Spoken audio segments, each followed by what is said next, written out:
Hello, and thank you for joining us. This is No Soundbites Allowed, and I'm your host, Michael Voss, Dragon of the Southern Tier. I'm happy to be here with you today. It is October 25th of 2022. We are 2 weeks away from the November 8th, 2022 midterm elections. We are seeing early voting starting in many states, and of course, there are many issues for voters to look at.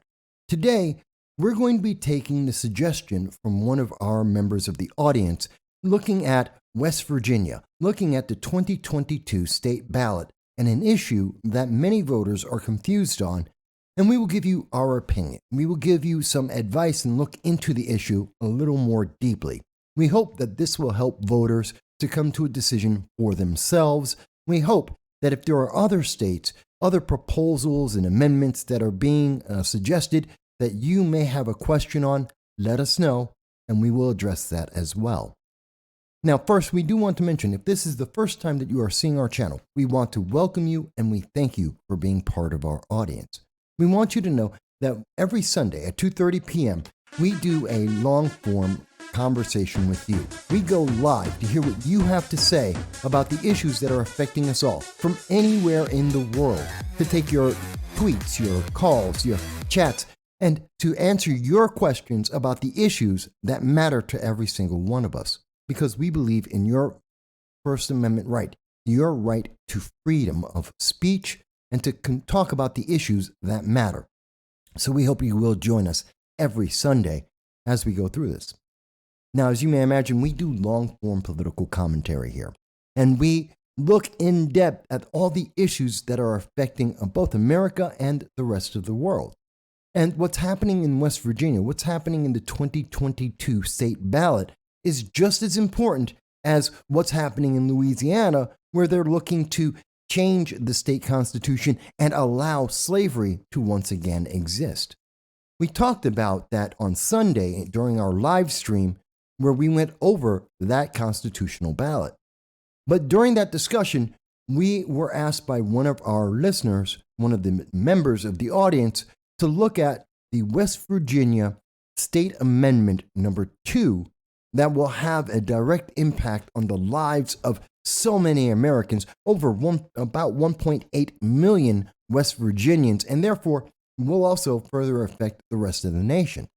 It's about the income, it's about taxes, it's about the economy and the ability of Americans to live through this recession that we have been in all year long. And now we are finally seeing institutions and the government admit. Now, we'll take you to exactly how this came about. It was Sunday, October 23rd, and we were asked this question during our live stream. Jan says, Mike, can I get your opinion on an amendment we have on the ballot that I don't fully understand? Absolutely. Ask away, Jan. I don't know which one you're talking about, but tell me which amendment it is, and I'll be happy to give you my opinion. Amendment 2 in West Virginia. Let me look that up for you, Jan. I'm doing a quick reading. I haven't read the entire bill. So, and Ballotpedia is a neutral source. So I'm going off of their definition, as you can see on the screen right now, of what the measure does. It is good for small businesses, so I'm in favor of that. I'm a small business. I would love to write off. I spend thousands of dollars a year on my business. This is a business. So it's good for a small business, which means that would help the economy, help more small businesses. There are 70% of all jobs come from small businesses. If small businesses aren't spending money on taxes, they can hire more people. They can upgrade their business. That is good for the economy. I like that. Why wouldn't the governor vote for that? The governor would say, well, the government wants more taxes because the government is spending more money. So they need more money. They need more money from you. They need to take more of your money so they can spend it on giving it to illegal aliens, like in New York State, where appointed Governor Kathy Hochul, spent $2 billion of our tax dollars to give it to illegal aliens. That's a fact. I would say on this cursory reading, and I would need to read the full ballot initiative to make sure, but based on this reading, I support it. So as you can see, on Sunday during our live stream, when we looked at this live and we gave it a cursory review, we said we agree that West Virginia's state ballot initiative is good for the American people. It is good for the people of West Virginia. We also promised, though, that we would look into this a little more deeply to give it more than just a 30-second review, and we have done so over the last day. Now, I think it's important to understand the circumstances that brought about this amendment. What's changing our government? Why is it that West Virginia is looking to make this change like many other states across the nation? Well, as it turns out, according to CNBC, the business friendliness of West Virginia is incredibly low. Out of 50 states plus U.S. territories, we see that the business friendliness score of West Virginia is 53, pretty much at the bottom. Their overall rank versus other states is 49. The 2021 ranking was 46. They have been getting worse. They have a grade of F. This is according to CNBC. This is according to left-leaning news media. But I see no reason to doubt that. The overall score of the state is 44 out of 50 states. It's almost as bad as New York, almost as bad as California. It's almost as bad as a bluer than blue progressive state.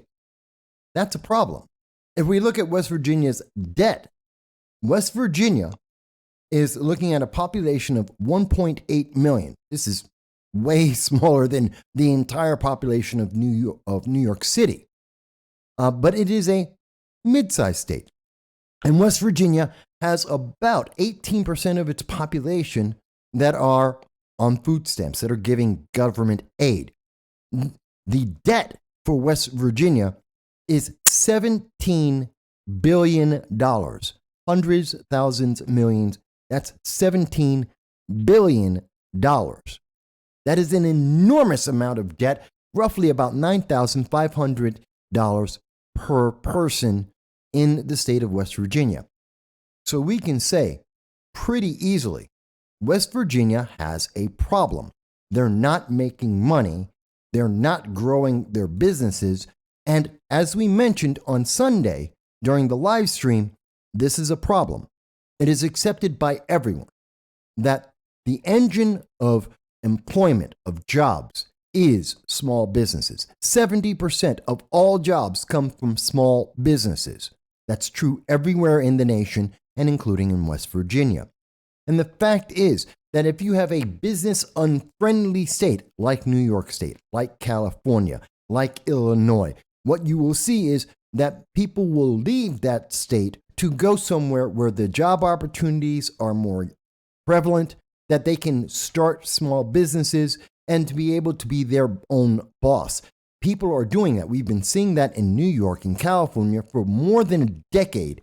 It is a mass exodus from those states, which leaves that state with less money, and they invariably will increase the taxes on their citizens to be able to pay for the excessive spending that they are doing for programs where we have seen in states like California, New York, Illinois, where they have tried to give the vote to non-citizens, where they are giving benefits to those who are not American citizens, who are not benefiting our economy, but rather dragging it down. And that's what we see in West Virginia to an extent as well. Now, we did look at this initially from Ballotpedia, which is a neutral site. They are independent and they only present the information as it exists. But as we said, we went to the actual amendment. This is coming from the proposed West Virginia constitutional amendments that are on the ballot November 8th of 2022. Some people will be early voting, but if you are in person, you can vote on this. And it is amendment number 2. The purpose, as stated by the state of West Virginia, is, quote, to amend the state constitution by providing the legislature with the authority to exempt tangible machinery and equipment, personal property directly used in business activity and tangible inventory personal property directly used in business activity and personal property tax on motor vehicles from ad valorem property tax by general law. Now, let me break that down. As you can see, the links to everything are in the description, so you can read this for yourself. You can review the information for yourself. But what that has stated is, this is not a bill that will remove taxes from West Virginia state residents. That's not the case. This is to allow the state government of West Virginia to pass a law in the future that would remove taxes, either in whole or in part, on small business owners. Now, we want to be very clear about that. The proper reading is that this does not guarantee that there will be a law that will lower the taxes for people in West Virginia. It is the suggestion, and that's why it states in there very clearly, by providing the legislature with the authority to exempt tangible machinery and equipment property tax. This is the authority to exempt. They have the right to pass a law in the future that would remove or amend taxes. That's a very big distinction that isn't being made by many people when I've been doing my research. Most people are assuming, and it may be correct, that once this is passed, once voters have said they want this, that the state legislature of West Virginia will then pass a bill that says, okay, we have reduced state taxes for small businesses by some amount, either in part or in whole, on these items. I want to be very clear that at the moment, as is stated by the state, they can't do that. By the Constitution of West Virginia, every state has its own constitution, and then there is the federal constitution, which most people usually refer to. But every state, all 50 states, have a constitution for that state because states' rights exist. That's why we have abortion laws that are different in each state. That's why we have many laws addressing everything from gun control to jaywalking that are different in every single state. And that state constitution, those states' rights, are bound by the state constitution. Again, something that is not often mentioned and is not part of the civics class for our students in high school, junior high school. We don't teach kids this anymore. So I want to make sure that is clear. So by state law in West Virginia, you must have taxes on small businesses that 41 of the other states across the nation don't have. They don't charge this tax. That means that right now, part of the reason why West Virginia has $17 billion in debt, why they are ranked 44th out of 50 states in terms of business friendliness, is because they have a tax that no one else has, a tax that is an additional burden on everyone in West Virginia and every business in West Virginia. The problem is that having more taxes that no one else has, will make you less capable of being able to do business. It increases the cost of every good and service in West Virginia. The West Virginia Amendment 2 is a question of who should spend the money, the state government, or should it be the citizens, whether small business owners or individuals? Who should spend the money? That is ultimately the question that is on the ballot. It's not, well, we're going to have this tax or that tax. It's who gets to spend that money. The local news media have been making their position known very clearly. While they have stated that they have been neutral on this, they're not. They have a position, just like we do here. The difference is we're honest. We're going to tell you what our preference is and why we have that preference. But you're not going to get that from the local news media. As an example, here is WDTV. This is Channel 5. I believe it's a CBS affiliate. And this is their explanation on October 6th of 2022. And they say, this is their explainer. What is West Virginia's Amendment number 2? And in this, they go through and they present their answer is, one side says it could open the door to new businesses, but another says it would take money away from counties. Again, we believe, and I think it's very clear, the question is, who gets to spend money? The government or you? Now, they have several quotes here that they present, and I want you to see. The first quote, which is by Senator Jack Woodrum, is in favor of small businesses, in favor of cutting taxes, giving the money back or leaving the money with the public and small business so that you can spend it as you wish. And then 1, 2, 3, they have 3 quotes that are showing the exact opposite. Now, this is important for people to understand. It is a trick of the news media, a trick of marketing, that the answer is, we're going to overwhelm you with the negative. We're going to overwhelm you with the opinion that they have to give you the impression that there is a consensus, that there is a majority that have an opinion we're going to present. It's not that everyone agrees that the state should be able to have more tax money, that the state should be spending this money and not you. It is this channel, it is WDTV's opinion, and they are presenting one side in an unbalanced manner to tell you this is the best thing, to subliminally change the way you're going to look at the subject and to be able to take the opinion of the governor of West Virginia, one of their quotes. I'm talking about police, I'm talking about libraries, I'm talking about school systems, everything that counties fund with their budgets on a local level. Amendment 2 would put all of that at risk, according to State Senator Stephen Baldwin, a Democrat. Okay, so the position of this CBS News channel is that the state Democrats and the governor, who happens to be a Republican, they want more money for the state to be able to spend. In fact, the governor has used this analogy. If someone wants to take your wallet and says, don't worry, I'm going to give it back to you and everything is going to be okay, are you going to trust that? That's actually not what's happening. They're saying, give me your wallet and I'll give it back to you with an extra $100 bill in it. You know, I was born last night, but I was born at night, but not last night. I don't see that happening. So let's be very clear.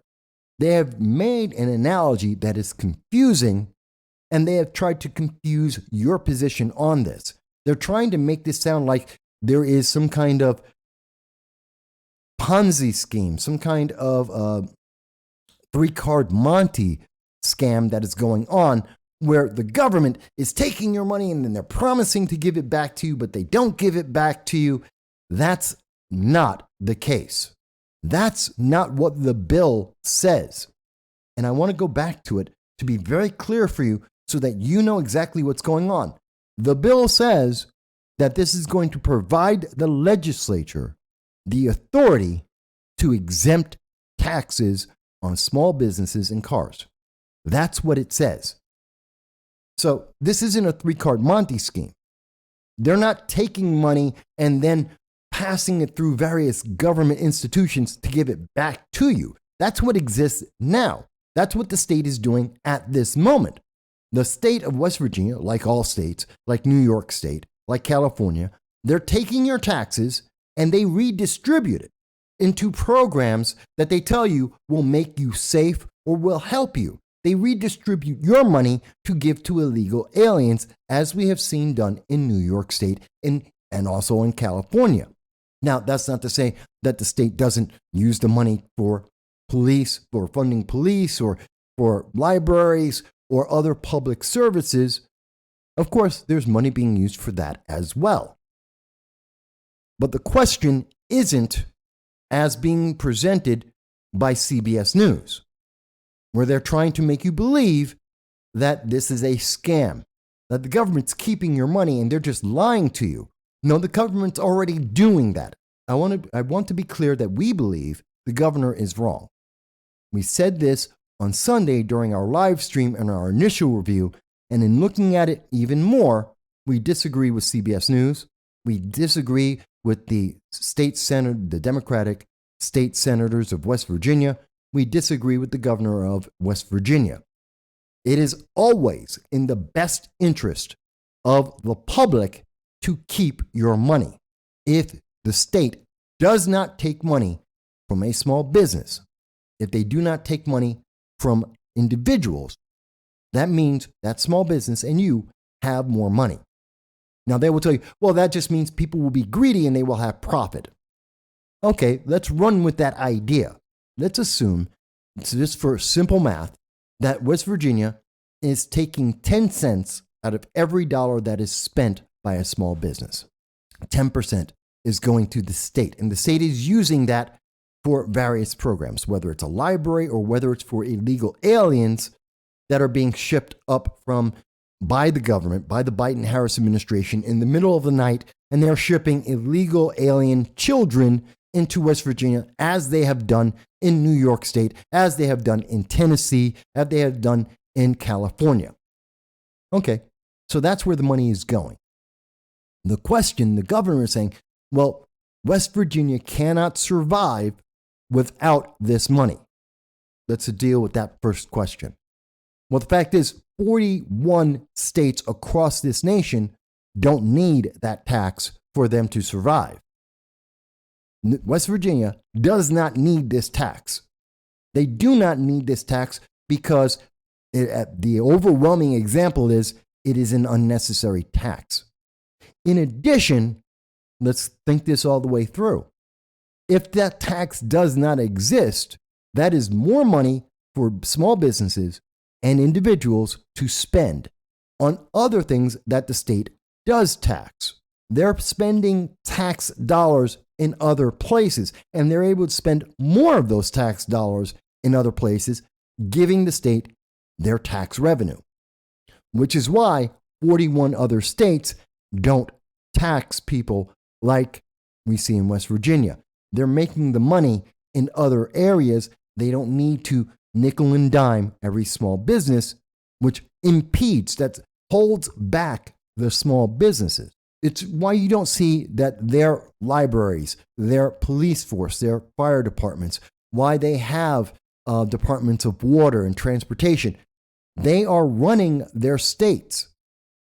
So this is not something necessary to run the state, as we are hearing the Democrats and the governor say is necessary. Let's further think about this.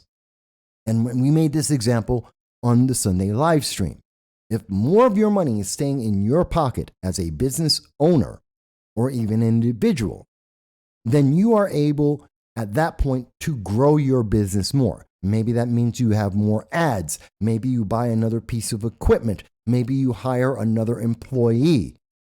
Doesn't have to be huge growth. It means you can grow. That is an option that is available to you. And therefore, if you are able to grow, that means you are able to sell more, whether it's a service or a good, and you are able to make more money. This is basic economics. That's why every small business wants to become a large business. But I want you to understand it because the news media won't tell you this, because politicians aren't explaining this. So I want to make sure I'm being very clear.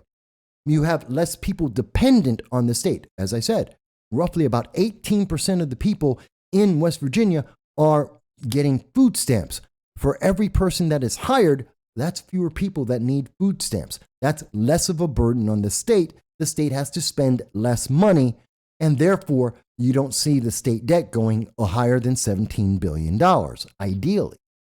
This is a positive because the business is able to do what the engine of small business does, create jobs.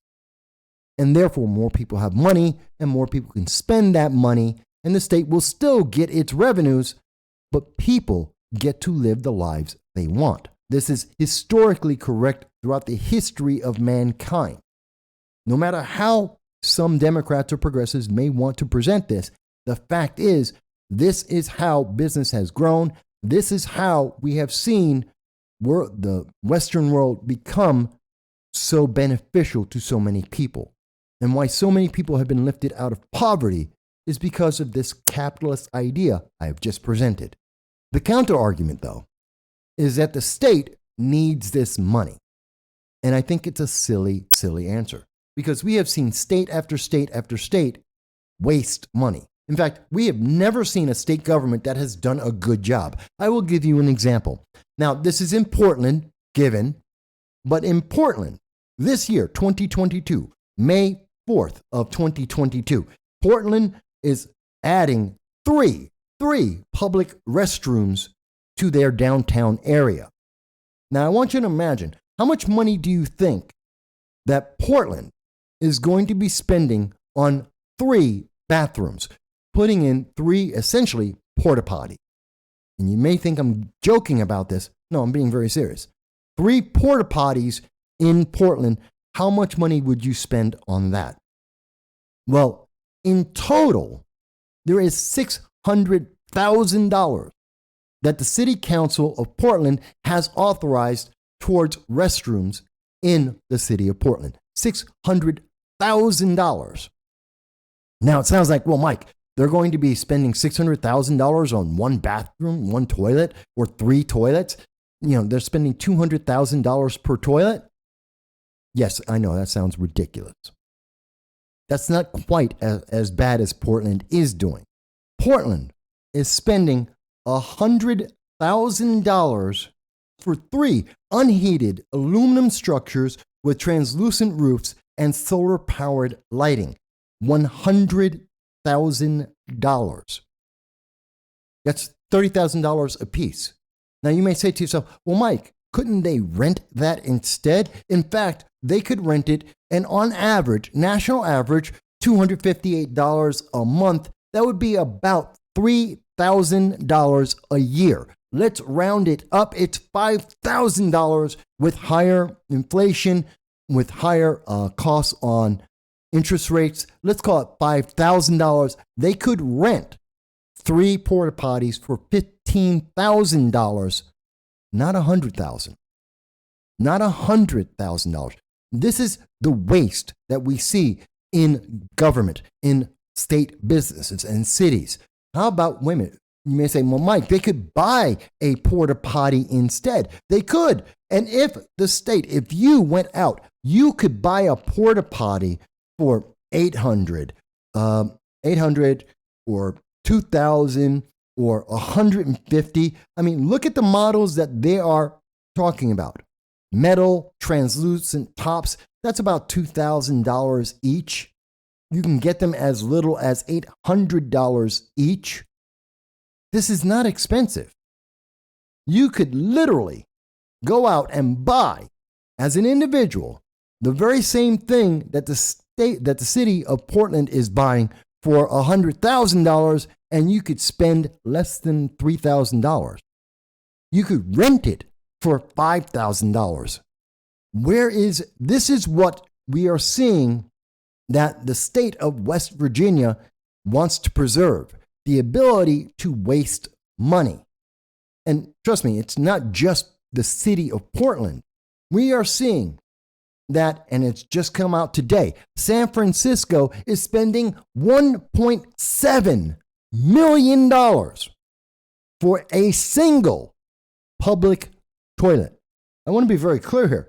It is so ridiculous that even the Democratic progressive Gavin Newsom, governor of California, has stated that a single small bathroom should not cost $1.7 million.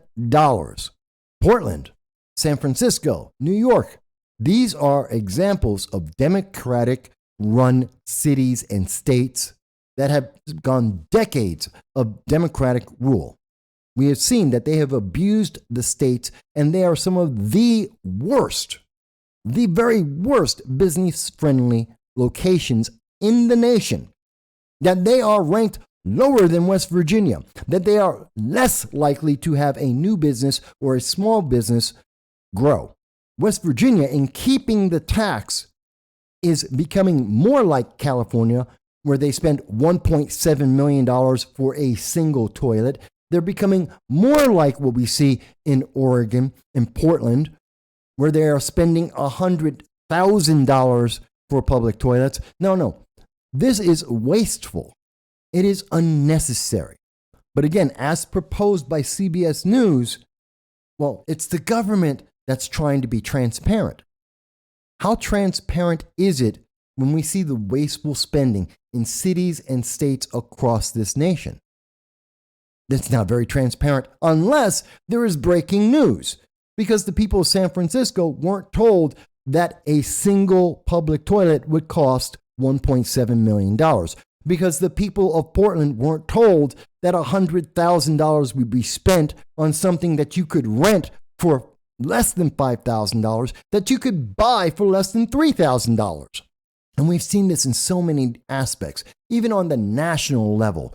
Remember, we've had governments that have told us that you have to be careful, you have to be gender affirming. And now we have the news coming out of the NHS out of England that is saying that's the wrong answer, that you should not do that, that isn't the best answer. The fact is, over and over again, we have seen government has always been wrong. The government doesn't get anything right. Every project the government has ever done costs more money. Let me give you another example of what I'm talking about.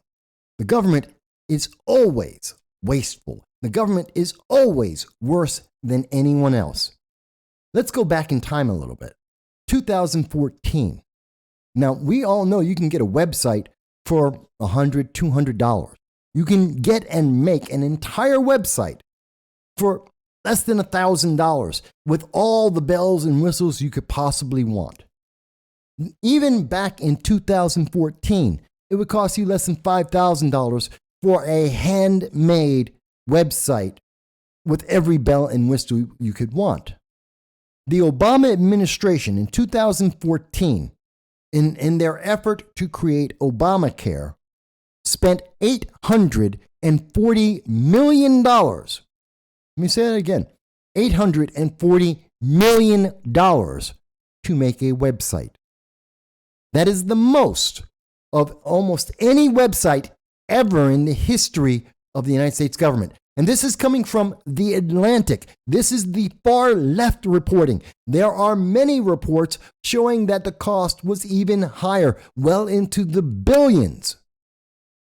But going with just the answer in 2014, looking at the answer from the far left, it was $840 million for a website that at the most expensive, with the most ludicrous of spending, you could have built for $100,000.